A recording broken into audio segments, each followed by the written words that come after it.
అధ్యక్ష, మొదటి ప్రశ్నకి సమాధానం అవునండి. రెండో ప్రశ్నకి సమాధానం వివిధ ప్రభుత్వ సంస్థల్లో 22,776 టీచర్ పోస్టులు మరియు ఎయిడెడ్ సంస్థల్లో 4,557 పోస్టులు ఖాళీగా ఉన్నాయి. మూడో ప్రశ్నకి సమాధానం ప్రభుత్వ సంస్థలు మొత్తం 22,776 ఖాళీలు గాను 2024 మెగా డిఎస్సి ద్వారా 16,347 పోస్టులు భర్తీ చేస్తున్నాము మరియు ప్రమోషన్స్ ద్వారా 6,429 ఖాళీ పోస్టులు భర్తీ చేస్తున్నాం. శివప్రసాద్ రెడ్డి గారు, విరూపాక్షి గారు, డాక్టర్ దాసరస్వతి గారు. సార్ సబ్జెక్ట్ లేదందరం నెక్స్ట్ క్వశ్చన్ వెళ్ళిపోతాం సార్. అవును, సబ్జెక్ట్ లేనప్పుడు ఎందుకు? సెకండ్ క్వశ్చన్ అండి, 126 లోకేష్. అధ్యక్ష, యూడిఐఎస్సి ప్రకారం ప్రత్యేక అవసరాలు గల పిల్లలు మొత్తం 73,815 మంది చదువుతున్నారు.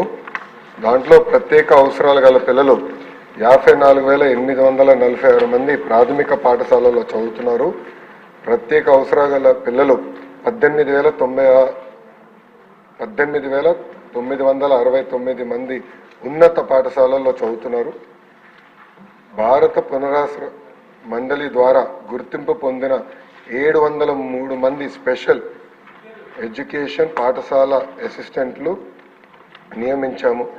గౌరవ హైకోర్టు పెండింగ్లో ఉన్న రిట్ పిటిషన్ కారణంగా 157 శాశ్వత ఖాళీల నియామకాన్ని వాయిదా వేశాము.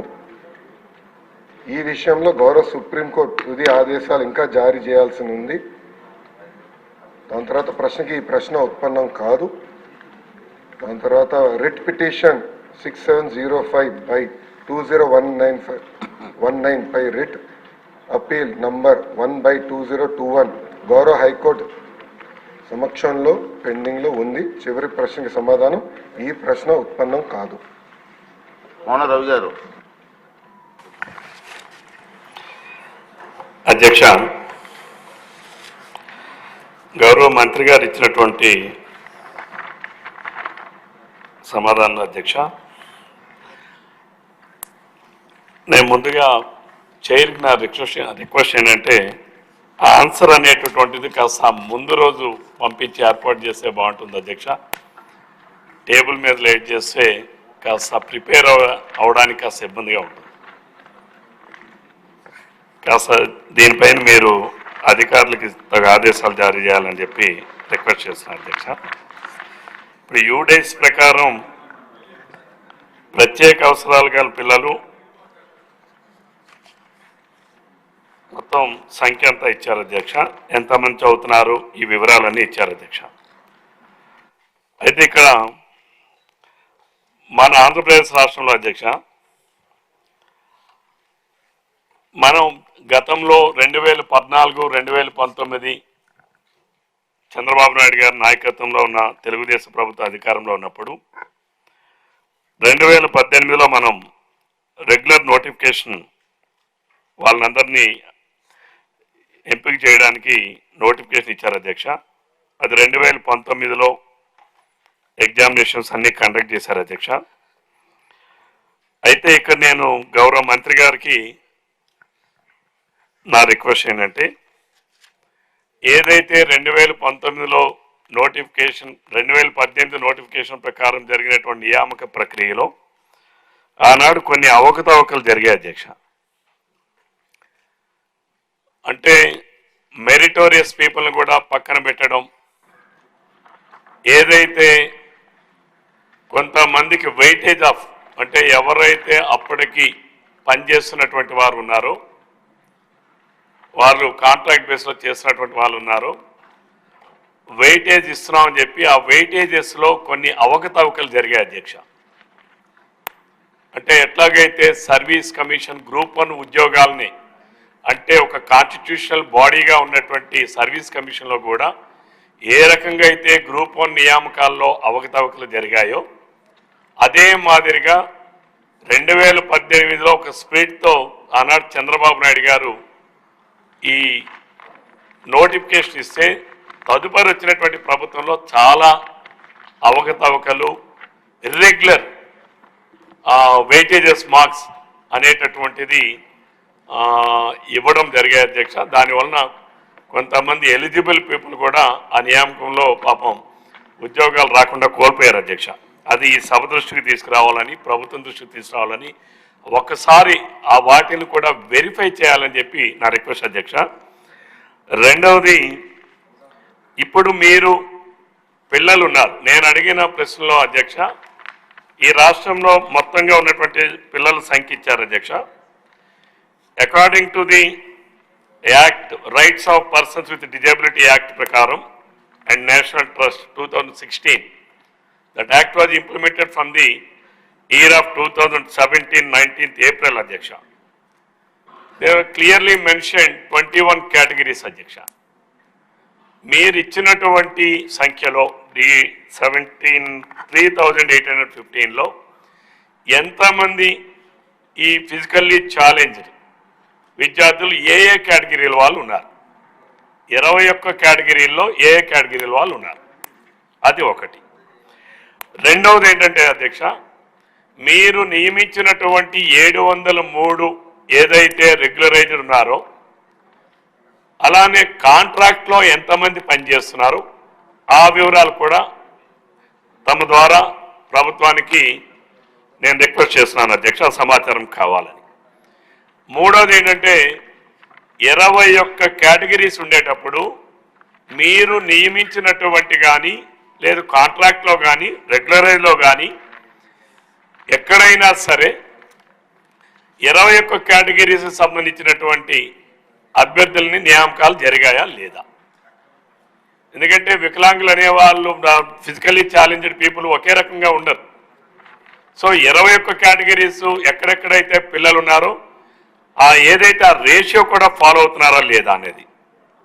ఇప్పుడు మనకున్నటువంటి గవర్నమెంట్ ఆఫ్ ఇండియా యాక్ట్ ప్రకారం అధ్యక్ష 1:10 ప్రాథమిక స్థాయిలో ఉండాలి అధ్యక్ష. ఆ 1:10 రేషియో మెయింటైన్ అవుతుందా లేదా? అదే మాధ్యమిక స్థాయి అయితే 1:15 ఉండాలి అధ్యక్ష. ఆ 1:15 అనేది మాధ్యమిక స్థాయిలో మెయింటైన్ అవుతుందా లేదా? లేకపోతే ఎన్ని ఉపాధ్యాయ నియామకాలు ఇంకా చేయవలసి ఉంది? మీరు 159 ఇచ్చారు అధ్యక్ష.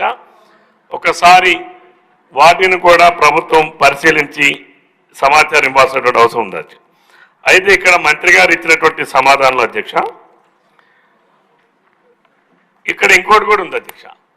అంతకుముందు 2011లో స్టేట్ వైడ్ ఒక ఎగ్జామ్ కండక్ట్ చేశారు అధ్యక్ష. ఐఆర్టీ కండక్ట్ చేశారు. దానికి ఎవరైతే ఈ స్పెషల్ ఎడ్యుకేషన్ స్పెషలైజ్డ్ టీచర్స్ ఉన్నారో ఆ టీచర్స్ అందరూ ఆ ఎగ్జామ్ రాసి వాళ్ళు క్వాలిఫై అవ్వాలి అధ్యక్ష. అంటే it is just like TET. అది వాళ్ళందరూ క్వాలిఫై అయ్యారా? మీరు నియామకం చేసిన 703 మంది ఈ రెగ్యులర్ నియామకాలు చేశారో, అసలు మీరు 2011లో ఏదైతే టెస్ట్ కండక్ట్ చేశారో వాళ్ళందరూ క్వాలిఫై అయ్యారా లేదా? క్వాలిఫైడ్ వాళ్ళనే తీసుకున్నారా లేదా? ఇదొకటి ప్రభుత్వం దృష్టికి తీసుకొస్తున్న అధ్యక్ష, గౌరవ మంత్రి గారి దృష్టికి. అలానే ఈ మధ్యకాలంలో స్పెషల్ టీచర్స్ ఉంటుండగానే ఎవరైతే regular SGT second grade teachers, అలానే బీఈడి టీచర్స్కి స్పెషల్ టీచర్స్ ట్రైనింగ్ ఇచ్చి వాళ్ళని నియామకం చేయడానికి ప్రయత్నాలు చేశారు అధ్యక్ష గత ప్రభుత్వంలో. అటువంటివి ఏమైనా జరిగాయా? అసలు ఇచ్చే అటువంటి అవకాశం ఉందా? ఐఆర్టీ వాళ్ళు చదువుకున్నటువంటి స్పెషలైజ్డ్ టీచర్స్ అవైలబుల్ ఉండేటప్పుడు కాంట్రాక్ట్లో అధ్యక్ష అదే ప్రశ్న అడుగుతున్నారు. కాంట్రాక్ట్లో పనిచేస్తున్నప్పుడు మీరు వాళ్ళని ఎంగేజ్ చేయకుండా మళ్ళా మీరు సెకండ్ గ్రేడ్ టీచర్స్నో లేకపోతే బీఈడి చదువుకున్న టీచర్స్కో మీరు ట్రైనింగ్ ఇచ్చి ఎట్లా ఎంగేజ్ చేస్తారు?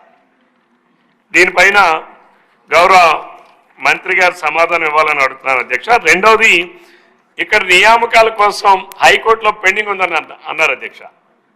హైకోర్టులో పెండింగ్ ప్రభుత్వం అప్పీల్ వేసింది అధ్యక్ష. హైకోర్టు చాలా స్పష్టమైన తీర్పిచ్చింది. సుప్రీంకోర్టు కూడా చాలా స్పష్టంగా తీర్పిచ్చింది. వాళ్ళకందరికీ నియామకాలు చేయాలని, ఎవరైతే కాంట్రాక్ట్లో చేస్తున్నారో వాళ్ళను మీరు నియామకాలు చేసేటప్పుడు ఏదైతే by way of notification and rule of reservation పాటించి ఉంటే మీరు వాళ్ళందరికీ రెగ్యులర్ చేయమని చెప్పి సుప్రీంకోర్టు చాలా స్పష్టంగా ఆదేశాలు ఇచ్చింది అధ్యక్ష. ఆ ఆదేశాలను అనుసరించి రాష్ట్ర హైకోర్టు కూడా వాళ్ళందరికీ మీరు రెగ్యులర్ నియామకాలు చెయ్యండి అని చెప్పి కూడా ఆదేశాలు ఇచ్చారు అధ్యక్ష. దానిని అమలు చేయకుండా ప్రభుత్వం అప్పీల్ వేశారు అధ్యక్ష. కాబట్టి వీటిపైన గౌరవ మంత్రి గారు వాటికి సంబంధించినటువంటి హైకోర్టు సుప్రీంకోర్టు వాటిని కూడా నేను తర్వాత మంత్రి గారికి అందజేస్తాను అధ్యక్ష. వాటిపైన వివరం కావాలని కోరుతున్నాను అధ్యక్ష. Thank you. Sir 1 minute sir. Parthasari గారు క్వశ్చన్ వేయండి, స్పీచ్లు ఇస్తారు అందరూ క్వశ్చన్.